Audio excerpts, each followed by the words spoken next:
یہ پیٹرول بم کا آپ نے بھی سنا ہوگا کہ کس طریقے سے، بلکہ آپ دیکھ ہی رہے ہوں گے کہ صبح سے کیا حال ہے، لوگ بلبلا اٹھے ہیں. آپ کا کیا اس پہ کامنٹ ہے جی؟ اینٹیسپیٹ کر رہے تھے اتنا زیادہ بڑھا دیں گے یہ؟ جی اشفاق صاحب بہت شکریہ. میں نے آپ کا، بٹی صاحب کا اور جو میرے اکانومسٹ بھائی تھے ان کا تجزیہ سنا، اور آپ نے بہت ساری باتیں کر دی، میرا خیال ریپیٹ نہیں کرنی چاہیے. مجھے حیرت ہوئی پیپلز پارٹی کے ہمارے بھائی سردار صاحب کی بات سن کے، نواب صاحب کی بات سن کے، کہ نواب صاحب کیا باتیں کر رہے ہیں. کہ ان کا خیال ہے کہ لوگ پتہ نہیں اندھے بہرے ہیں کہ ابھی بھی ہم بیٹھ کے 9 مہینے بعد ساری بڑکیں مار کے، پہلے مفتاح اسماعیل کی بڑکیں مار کے، اس کے بعد اسحاق ڈار کی بڑکیں مار کے، بلاول صاحب کی بڑکیں مار کے، تو آج ہم کہہ دیں گے کہ نہیں جی عمران خان نے یہ کیا تھا تو اس لیے مہنگائی تھی. میرے بھائی اگر آپ کو پتہ نہیں ہے تو چیک کر لیجئے گا، اس سے پہلے پاکستان نے آئی ایم ایف کے ساتھ 22 معاہدے کیے تھے، یہ 23واں تھا. 22 کے 22 میں پاکستان پورا نہیں کر سکا، نکل آیا تھا. پتہ نہیں آپ کون سی باتیں کر رہے ہیں کہ جی وہ ٹرسٹ ڈیفیسٹ نہیں تھا. وہ جس دور کی آپ بات کر رہے ہیں، پچھلے 5 سالوں میں پاکستان کے ڈالر ارن کرنے کے 2 طریقے ہیں بھائی صاحب، سن لیجئے گا. ایک ایکسپورٹ ہے اور دوسرا ریمیٹنسز ہے، جو ترسیلات زر ہے. پچھلے 5 سال نواز شریف کے دور میں ایکسپورٹ 24 ارب ڈالر رہا، 5 کے 5 سال. عمران خان نے آ کے 32 ارب ڈالر کر دیا. آپ کے جو ریمیٹنسز تھے وہ 18 ارب تھے، عمران خان نے 31 ارب ڈالر کر دیے. 6% سے اکانومی گرو کر رہی تھی. لارج اسکیل مینوفیکچرنگ 10% سے گرو کر رہی تھی، زراعت گرو کر رہی تھی، خدمات گرو کر رہی تھی. آپ کیا باتیں کر رہے ہیں؟ آپ آئے ہیں کسی بیرونی ایجنڈا پہ، آپ آئے ہیں سازش کے ذریعے، آپ نے آ کے ملک میں عدم استحکام پیدا کیا. اس کے بعد آپ نالائق ترین لوگ تھے. آپ جب آپ کی گورنمنٹ آئی ہے اپریل میں تو 16.5 ارب ڈالر کے ریزرو موجود تھے. آج 3 ارب ڈالر کر کے آپ کہتے ہیں عمران خان نے کیا. کیا دیکھنے والے سننے والے اندھے بہرے اور آپ کی باتیں مانیں گے؟ یعنی اتنا بڑا ظلم کر کے 35 روپے کا پیٹرول اور ڈیزل مہنگا کر کے آپ ایسے مذاق کریں او جی عمران خان نے کیا. تو آپ کیا کرنے ہیں یہاں پہ؟ عمران خان نے تو اسمبلی توڑ دی تھی، الیکشن کرواتے، عمران خان فیس کرتا. آپ لوگوں نے یعنی انسانی حقوق کا کیا عالم ہے کہ جناب ہمارے ترجمانوں کو آپ پکڑ کے ان کو دہشت گردوں کی طرح ٹریٹ کرتے ہیں. آئین کا کیا عالم ہے کہ آپ نے آئین کی بنیادی شرط تھی کہ جب کیئر ٹیکر گورنمنٹ، ہم نے حکومتیں توڑی ہیں، ہم نے اس لیے توڑی ہیں کہ ہمیں پتا تھا کہ ملک میں آئین اور قانون ہے.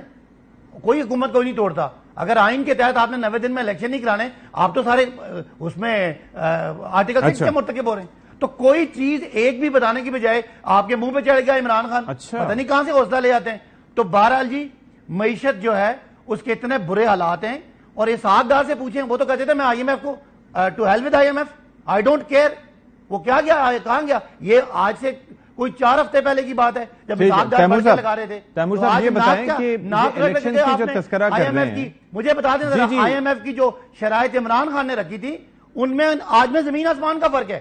آپ نے 7 مہینے آپ ڈرتے رہے، عمران خان سے ڈرتے رہے. جی بات ہو گئی ہے صداقت صاحب. I got your point, sir.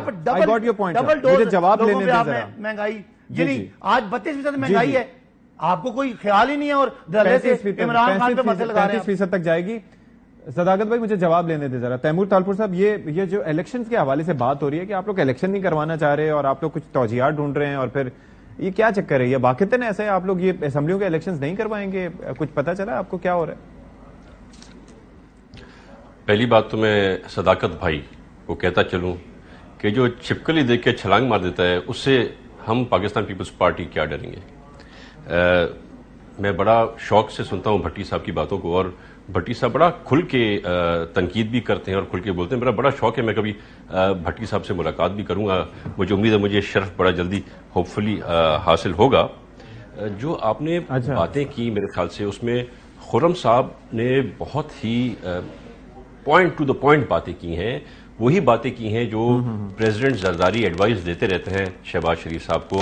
وہی کافی ایسی باتیں تھیں جو آج خرم صاحب نے کی، جو میں سنتا ہوں پریزیڈنٹ زرداری صاحب کو وہاں پہ کرتے ہوئے. تو یہ ایک ایسے شخص کی آج آپ بات کر رہے ہیں اور اسے کمپیئر کرتے ہیں بیٹھ کے زرداری صاحب کے ساتھ، جو لیکن تیمور صاحب کیا اثر نہیں ہوتا؟ ایسا کیسے ہو سکتا ہے کہ پیپلز پارٹی کے، ظاہر ہے کہ چیئرمین تو بلاول بھٹو زرداری صاحب ہیں، لیکن آصف علی زرداری صاحب کی بات میں بڑا وزن ہے. ایسا کیسے ہو سکتا ہے کہ وہ اتنے مشورے دے رہے ہیں اور اس کے الٹ ہو رہا ہو؟ شہباز شریف صاحب سن نہیں رہے کیا؟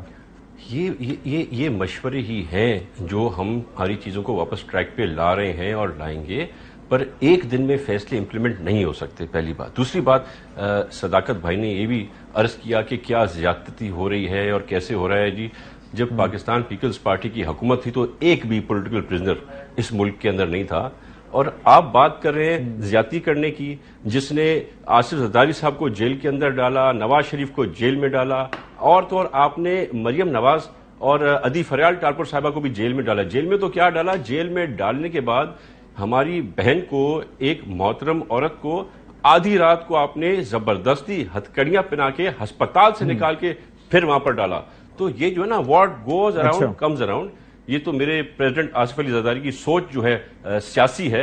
اگر وہ چاہتے تو بڑے ٹھیک ٹھاک حساب کتاب لے سکتے تھے, پر وہ ٹھیک ہے, what goes around comes around. Got your point sir. یہ وقت مختصر ہے, میں ذرا بھٹی صاحب سے اس پہ تذکرہ ذرا کر لوں. بھٹی صاحب, ابھی جو گفتگو ابھی تک جیسے چل رہی ہے, جیسے عباسی صاحب آئے, وہ آ کے بتا رہے ہیں کہ جی ہماری حکومت میں یہ تھا, اس طریقے سے بہتر تھا. تیمور ٹالپور صاحب کہتے ہیں what goes around comes around, اور ظاہر ہے کہ تجاویز دے رہے ہیں لیکن ٹائم لگے گا.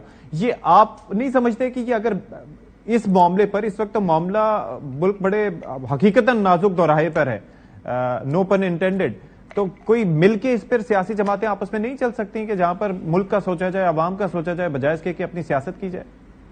دیکھیے, سب سے پہلے میرے پیپلز پارٹی والے بھائی, جب بھی آپ اسلام آباد آئیں میں حاضر بھائی کے لیے, بہت شکریہ آپ کا.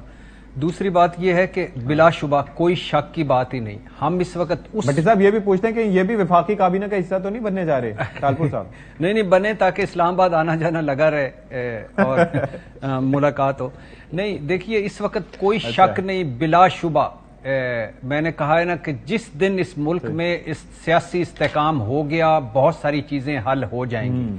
مثال کے طور پہ آپ کہتے ہیں عمران خان صاحب وجہ ہیں سیاسی عدم استحکام کی, چلو مان لیتے ہیں. تو اب عمران خان نے ایک یو ٹرن مارا بقول آپ کے, اور انہوں نے کہا کہ میں قومی اسمبلی میں واپس آنا چاہتا ہوں. میں آج بھی ابھی صداقت علی عباسی صاحب پہنچے ہیں, تو میں نے ان کو کہا ہے کہ 2 منظر ہوں گے 5-6 مہینے بعد. پہلا منظر کہ اینٹی اسٹیبلشمنٹ بیانیاں لے کر قومی اسمبلی سے نکل کر دونوں اسمبلیاں توڑ کر عمران خان نے اپنی زندگی کا سب سے بڑا بلنڈر کیا اور اس کی سزا بھگت رہے ہیں. دوسرا منظر کہ اینٹی اسٹیبلشمنٹ بیانیاں لے کر قومی اسمبلی سے نکل کر دونوں اسمبلیاں توڑ کر عمران خان نے کیا جوا کھیلا, ڈیرنگ فیصلہ کیا, اور آج پھر واپس اقتدار میں ہیں. یہ چند مہینے بعد پتہ چلے گا. لیکن عمران خان قومی اسمبلی میں واپس آنا چاہتا تھا. آپ نے سب سے پہلے راجہ پرویز اشرف صاحب نے, جو ہمیں روز بتاتے تھے کہ آئین کے آرٹیکل 64 کے تحت ہاتھ سے لکھا استعفیٰ ہوگا اور تصدیق کوئی کرے گا تو تب استعفے منظور ہوں گے. اب مجھے بتائیے 11:35 پرانی بات ہو گئی نا سر, اب 11:35 بات کر لی, ابھی یہ سولوشن کی میں بات کر رہا تھا. اب مجھے بتائیے کہ مثال کے طور پہ پہلے ہوئے 11 کے, عمران خان کھڑے ہو گئے, اب ہوئے 33 کے 35 کے, عمران خان پھر کھڑے ہو گئے. اب مجھے بتائیے یہ کس کا ساری سٹرینتھ ضائع ہو رہی ہے ملک کی, کس کا پیسہ ضائع ہو رہا ہے ملک کا, کیا بے توقیر ہو رہا ہے, سیاست, پارلیمنٹ, جمہوریت, سب کچھ بے توقیر ہو رہا ہے. بالکل ملک کا نام بدنام ہو رہا ہے. ایک بریک کا وقت ہو گیا بھٹی صاحب, بریک کا وقت ہو گیا, وقت مختصر ہے, ایک بریک لیتے, بریک کے بعد حاضر ہوں گی. جی